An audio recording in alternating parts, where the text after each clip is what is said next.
Hey everybody, welcome back to another episode of Cash Flow Positive. I'm your host, Kenny Bedwell, and we're going to be talking about how to be a good STR neighbor. When I think about being a good neighbor, I like to break this down into a bunch of different categories. And so I'm going to go through each one of those. Some of the categories will be more obvious to you, while other ones you probably need to think about. And I'll give a good argument as to why you need to care about that particular category. So let's talk about the different categories. Pay attention, listen to this episode, especially if you have a property, and if you don't have a property, this is also going to be extremely beneficial for you as well, because it will prepare you for the things that could get you in trouble. So how to avoid some of the pitfalls of being a bad quote unquote STR neighbor. Another issue I see a lot of people do is they're like, well, Kenny, I'm in a vacation market. Everyone is a short-term rental host. I'm not worried about being I'm worried about my neighbors because they're all hosts too. But that's not really what I mean, because there's other ways of being a good neighbor in your community beyond just like running a good, clean rental, right? That doesn't cause problems like parties and noise and all that stuff that, we hear about on the news. But we will talk about that and how to make sure you prevent that. But then also how you can be active in your community, whether it's focusing on, regulation that's friendly towards short-term rentals and being a representative there, or also just being a word of, a mentor, someone to advise or that can help advise and coach others who are entering into those particular markets, kind of being that known voice, that expert of that particular market, and how you can become that maybe in even super, quote unquote, saturated or competitive markets in the industry. So let's talk about being a good neighbor and breaking each one of those points down and dive into it. So the first one, when we talk about being a good neighbor, the most obvious one that we need to get out of the way, the elephant in the room as well, not having parties. I think that's one of the big common misconceptions a lot of people, especially people who don't care about our industry, think about is, oh, well, Airbnbs, they just, they have big parties and they throw big parties. And so what I want to talk about first is my personal techniques on how I vet guests for all of my properties. So I had properties recently got rid of, remember that, in Buffalo, New York. Okay, this is a very urban market. And urban markets are prone, or more prone to, I should say, parties. Right. And there's a couple of reasons why. Number one, the lower the bedroom count, typically the higher the occupancy, meaning you're going to have more guests coming through, but also the lower the price point. Okay. And which entices people to, have to not pay a lot. And, and it kind of invites people to do that. So I had a property that was a 1-bedroom, and I had a property that was a 3-bedroom in the city. I've actually had different bedroom counts, but those two were kind of the prone to more parties and so let me share with you how I vetted my guests to avoid parties, because I actually had a couple times where we did have to call the police to kick people out. There were issues or other guests complaining or whatever, and that was at the very beginning when I started launching and trying to figure out the best vetting processes, and there wasn't as much systems in place. Airbnb wasn't very protective of hosts and the types of guests they're allowing on the platform. It was a very shotgun approach. Anybody could hop on. And so what different filters and things I use to vet my guests. So number one, I think when, you're allowing people to come stay at your place, I required that they had uploaded some sort of government ID. And I required, if they didn't already have a review, they need to be giving me a good explanation on why they're booking. So they had to have at least one review. And it'd be preferably a 5-star review. And then they also need to have government ID uploaded. The third thing, and Airbnb started doing this automatically, which is great, but I wish they'd done it a long time ago because it would have avoided some parties, is the location of the guest. Where is the guest booking from, or where are they coming from? And so when I saw people were from Buffalo booking for Buffalo, I'm like, why? That's super sketchy. And unless they gave like a specific reason that was like made sense, like, oh, my family's coming in town and they don't have accounts, I'd be like, well, make them an account and let them book, and just getting like an explanation. I really wouldn't let people book. And then, a fourth thing I forgot to mention is I only allow people who are 25 years or older to book in my places, not 21, not 22, but 25 and older, because most parties are from younger people. Okay. Now there's some stereotypes that we could say of the type of people that throw parties, the age groups, where they're coming from, all these different things. But when it comes down to protecting your property, like some of that stuff we need to be cautious on, right? And it's okay to ask people why they're coming. Why are you coming to this area? What brings you to the market? And do it from a friendly perspective. Don't just be like, oh, well, I think you're going to throw a party, but just have them give a reason. With my big 5-bedroom that's out in the middle of nowhere, or not really, but Watkins Glen, which isn't really a booming metropolis. Uh, in the middle of wintertime, I'll get people that book, and I'm like, if they don't give me a good reason, I'm like, what brings you to the area? How can I, why are you coming here? And I think I had a group last year. They were there for a spring break, and I was like college spring break. And I'm like, okay, like why my place? What brings you to my place? And the girl gave me some stories. She's from town nearby and that they're all visiting, but they don't have a place to stay. They all want to stay together. And, it had a story to it and it made sense and I felt comfortable with it. And sure enough, it was fine. It worked out and everything was fine. And she had the review already. And so she was already kind of proven. So it's like, yeah, that's fine for me, but I like to get an explanation. Okay. I've avoided a lot of bad guests that way. One of the funniest ones I've ever rejected, it was really funny. Their profile picture was this guy. And I kid you not, he had both. And this is his profile picture for Airbnb. It's like, hey, John, I'm not going to say his name. John wants to stay at your place. And I'm like, okay. And I look at the profile picture and it's this dude and he's got his hands up and like both of his middle fingers up, like he's flipping off the camera. Like, I'm like, that is a terrible guest image, this guy, like, I'm like, no, like, I'm not going to accept this. And, and once I started doing those like 4 key things, I never had a problem after that.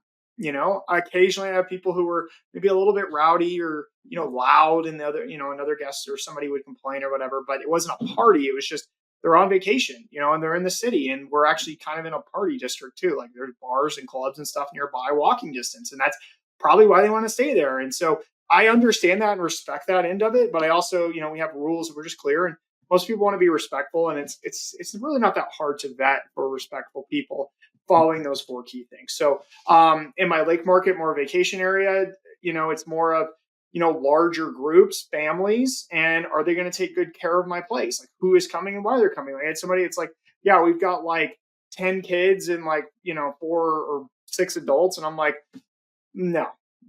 Like that's too many kids, and it's not even the party I'm worried about. It's just the destruction of my property. And I don't want to have to like have a same day turnover and everything. And so I'm very protective, but I love to get look at who's coming and why they're coming when I'm vetting my guests. And that helps me know and helps me feel comfortable moving forward. And if you ever get that bad feeling inside, just it's not worth the risk. Somebody else will book it. Keep that in mind. Somebody else will always book your place. And it'll be totally fine.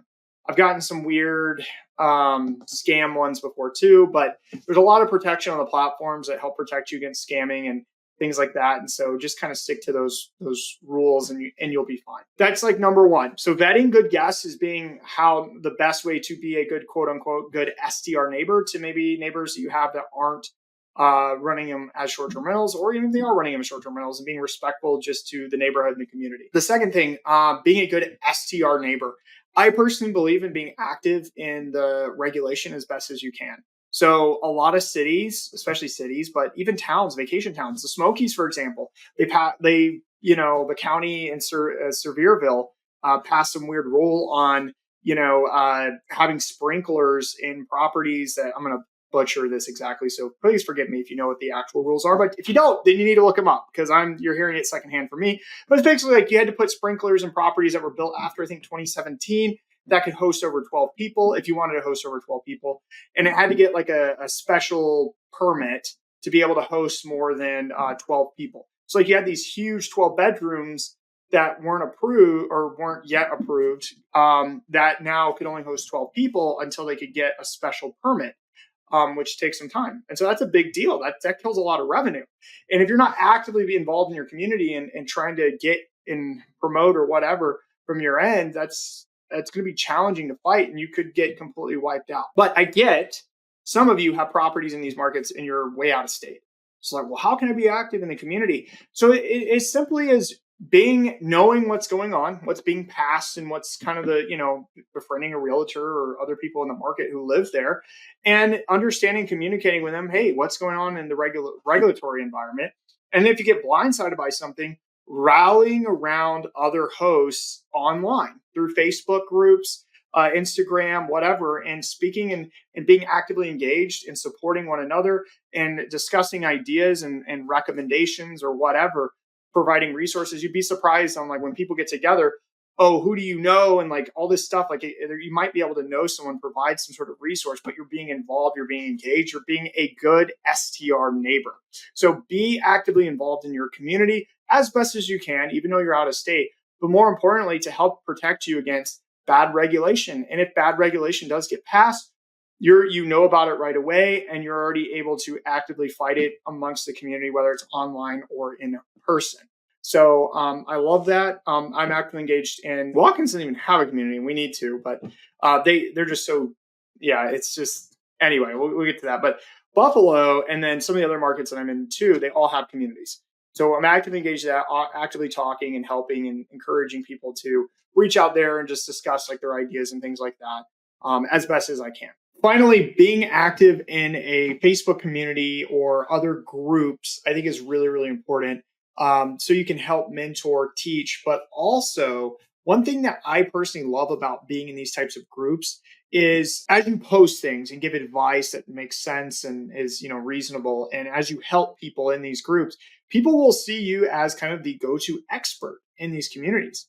And if you're interested in co-hosting or taking on or even managing other people's properties, that's how you get business. In fact, when I was starting out a few years ago, 6 years ago, in the short-term rental space and being active in that group, people would just naturally reach out to me and say, "Hey, you seem to know a lot about this market. Like, can I get your opinion? Can you just manage this property for me?" And I actually got some co-hosting clients from that group by just sharing insights and being actively engaged and kind of being that being seen as the expert in that community. And that can help build a clientele as well, but you're being a quote unquote good STR neighbor by helping other people. So you can win, everyone can win by sharing. Okay, don't have a limited mindset, have an abundant mindset that helps people and also will come back and help you. So think about being a good STR neighbor isn't just about helping the community, like the people who don't own short-term rentals and the culture or whatever, but also other people who do, and how you can support them and help them by being active in the different groups. Finally, one thing I love to do is also be respectful of my neighbors by going in and checking on my properties. All right, now meaning like hey, is the trash really being taken out? Is the lawn maintenance, like what does that look like? Has it been good? Is it been consistent? Is are there any complaints? I'll check in with my neighbors and ask them, how's the house been? All this stuff, like any complaints, anything like that, just helping them feel like they're a part of it. Now I know some of us don't have neighbors who we want to talk to, or maybe who are friendly or don't like what we're doing.